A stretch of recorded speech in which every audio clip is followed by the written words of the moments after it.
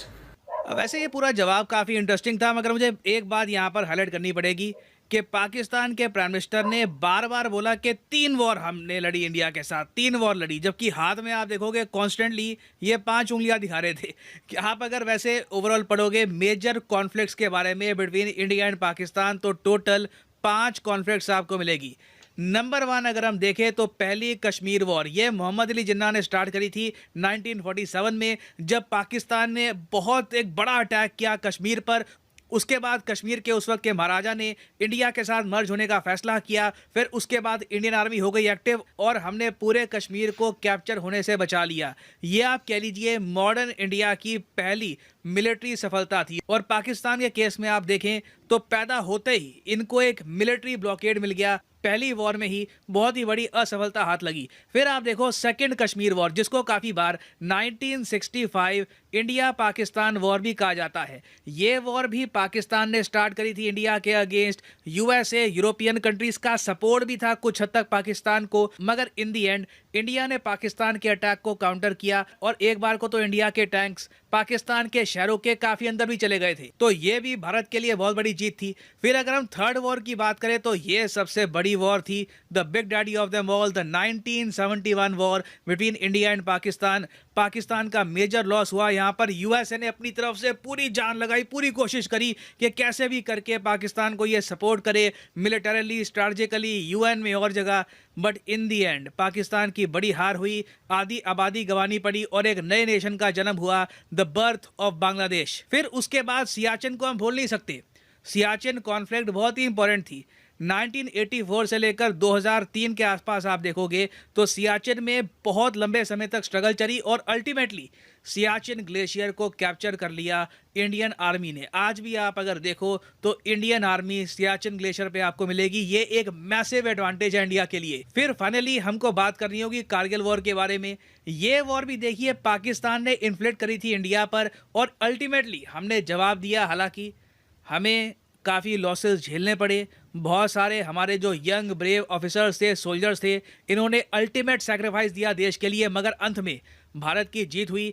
Kargil war में भी India जीता। तो टोटल 5 कॉन्फ्लिक्ट है जो ना सिर्फ पाकिस्तान भारत से लड़ा है, इनको मैसिव यहाँ पर लॉसेस भी फेस करने पड़े। और कहीं ना कहीं देखिए, अगर आप एक बहुत ज़्यादा मैच्योर्ड कंट्री है ना, तो एक ही कॉन्फ्लिक्ट काफ़ी होती है ये समझने के लिए कि पीसफुल तरीके से बातचीत करना ज़रा सही रहेगा, वॉर से कुछ हासिल नहीं होने वाला। मगर एक कंट्री में अगर मान लो कि ऐसे लोग हैं जो बहुत देर से समझते हैं तो काफ़ी बार 5 कॉन्फ्लिक्ट भी लग जाती है। और पाकिस्तान के केस में भी यही है। इवन तो मुझको यहाँ पर ऐड करना पड़ेगा कि जैसे ही शहबाज शरीफ की ये स्टेटमेंट आई कि हमने अपना सबक सीख लिया है, इंडिया के साथ जो हमारी वॉर्स हुई उसके बाद अनएम्प्लॉयमेंट बढ़ी है, पाकिस्तान को काफ़ी लॉस हुआ। इंटरेस्टिंग बात यहाँ पर ये थी कि इंटरव्यूअर बार बार ये कह रही थी दोनों देशों को लॉस हुआ, नहीं दोनों देशों को लॉस हुआ। मगर शहबाज शरीफ ने खुल के बात कह दी कि पाकिस्तान को लॉस हुआ, पाकिस्तान ने लेसन सीख लिया है कि इंडिया से लड़ करना कुछ हासिल होने नहीं वाला।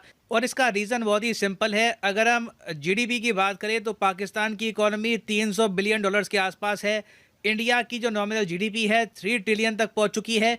और अगर हम देखें पावर्टी को तो भारत की पॉपुलेशन में आप देखोगे तो 16% आपको मिलेगी पावर्टी, पाकिस्तान में 33% से भी ऊपर हो चुकी है पावर्टी। तो अगर मान लो कल को वॉर होती है तो पाकिस्तान की इकोनॉमी एक वॉर झेल नहीं पाएगी कहीं से भी, दे विल प्रॉब्ली कोलैप्स। और ये बात है देखिए, इंडिया में हम लोग डिस्कस ऐसे नहीं करते कि कल को हमें अटैक करना ही है पाकिस्तान को या फिर कुछ हम वॉर चाहते हैं।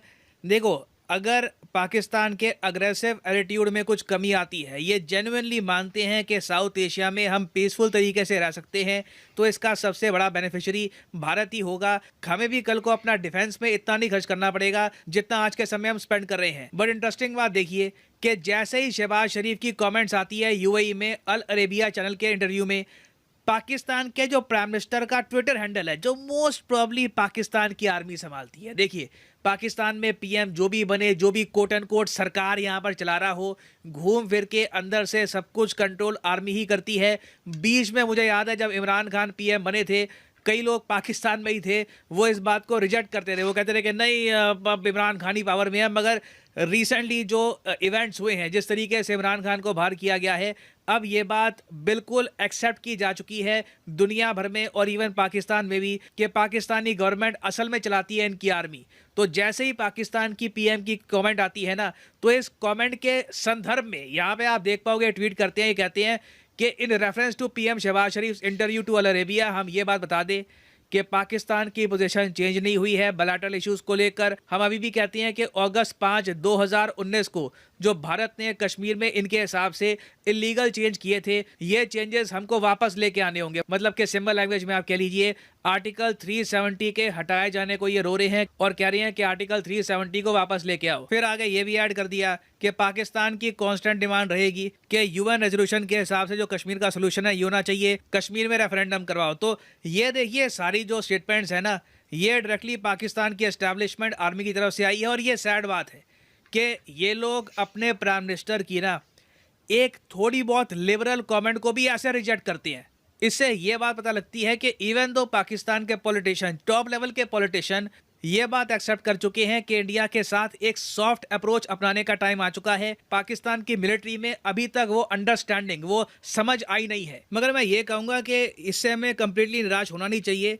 पॉजिटिव बात आप यही देख लीजिए कि एटलीस्ट आज के समय पाकिस्तान के जर्नलिस्ट, इनके प्राइम मिनिस्टर, ये सब लोग एक यूनिसन में कह रहे हैं कि इंडिया के साथ पीस एस्टैब्लिश करना बहुत ही इंपॉर्टेंट है। लंबे समय तक ये इंडिया के सामने टिक नहीं पाएंगे, ये पूरी पॉलिसी ही फ्लॉड है, इससे इन दी एंड रीजन को ही नुकसान होगा। तो धीरे धीरे ऐसी आवाज़ें जब बढ़ती रहेगी ना, तो आज नहीं तो कल पाकिस्तान की मिलिट्री को भी अपना स्टांस चेंज करना होगा। और इन द पास्ट आप देखोगे 4 बार ऐसे मौके आ चुके हैं जब पाकिस्तान बिल्कुल इंडिया के साथ पीस मेंटेन करने के बहुत ज़्यादा करीब था। और जब मैं कहता हूँ पीस, तो देखिए पीस मेंटेन करने का एक ही बहुत ही बेसिक तरीका है, आर्टिकल 370 की जिद छोड़नी होगी पाकिस्तान को। ये जो यूएन रेफरेंडम की जिद है ये छोड़नी होगी। जो करंट स्टेटस है इसको ही मेंटेन करके ट्रेड रीस्टार्ट करके धीरे धीरे कोशिश करनी होगी कि पाकिस्तान में आतंकवाद भी रिमूव किया जाए। फिर हम आगे बात कर सकते हैं पीओके के बारे में। और मैं आपको बता दूं, जैसे जैसे 2025 करीब आएगा, 2025 में पाकिस्तान को करीब $73 बिलियन की रिपेमेंट करनी है, तो पाकिस्तान के डिफॉल्ट होने के चांसेस बहुत ज़्यादा होंगे। जैसे जैसे 2025 पास में आएगा, इस टाइप की जो तो जी हाँ दोस्तों, ये थी आज की वीडियो जिसमें हमने देखा कि वज़ीर आज़म शहबाज शरीफ ने जब पैसे लेने के लिए यूएई पहुँचे, दुबई पहुँचे, यानी कि यूनाइटेड स्टेट में अरब अमारात पहुँचे, वहाँ पर उन्होंने एक न्यूज़ चैनल को जो उन्होंने अपना स्टेटमेंट दिया था, तो उसका ये है साहब, आप देख सकते हैं कैसे ये बात हो रही है, ये कैसे कह रहे हैं कि, लेकिन इंडिया वाले तो यही कह रहे हैं हम 5 जंगें लड़ी, लेकिन मेरे हिसाब से 3 ही बनती हैं जो मेन जंगें हैं। वो एक 1947 की है, एक 1965 की है और एक 1971 की। 1947 वो है जब बरसगीर हमारा इकट्ठा था, इंडिया और पाक और हिंद यानी इकट्ठे थे हम, तब हम अलहदा इंडिया से हुए बरसगीर से, और एक इंडिया बन गया और हम पाकिस्तान। और इसी तरह फिर बाद में 1965 की जंग जब हुई और 1971 की जंग जब हुई, तब बांग्लादेश हमसे अलहदा हो गया। यही जंगे हैं ना तकरीबन यार, मेरे हिसाब से यार जंगे हम तो कहते हैं हम जीते हैं, आप कहते हैं आप जीते हैं, लेकिन ये सब पता तो ऊपर वाले को कि किसके कौन बुरा है और कौन अच्छा है और कौन ये जंगे ज़्यादा जीता है। बस आज के लिए इतना ही। अगर आपको ये वीडियो अच्छी लगे तो लाइक करना। अगर आप इस वीडियो के मतलब कोई राय देना चाहते तो ज़रूर दीजिएगा और कमेंट सेक्शन में जाकर राय का इज़हार ज़रूर कीजिएगा। तो मिलते हैं अगली वीडियो में, तब तक के लिए खुदा हाफ़िज़।